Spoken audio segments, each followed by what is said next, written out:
జనగామ జిల్లాలో అంతరాష్ట్ర దొంగల ముఠా హల్చల్ చేస్తుంది. వరుస దొంగతనాలతో ప్రజలకు పోలీసులకు కంటి మీద కునుకు లేకుండా చేస్తుంది. చేతిలో ఇనుప రాడ్లు మారణాయుధాలతో అర్ధరాత్రి ఆందోళనకు గురి చేస్తున్నారు దొంగలు.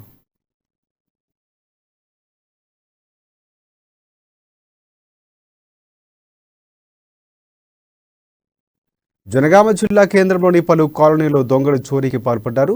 బాలాజీనగర్, జ్యోతినగర్లో ఒకే రోజు 4 ఇళ్లను ఖాళీ చేశారు. తాళం వేసి ఉన్న ఇళ్లలో టార్గెట్గా చేసిన దొంగలు బంగారం, నగదును దోచుకువెళ్లారు.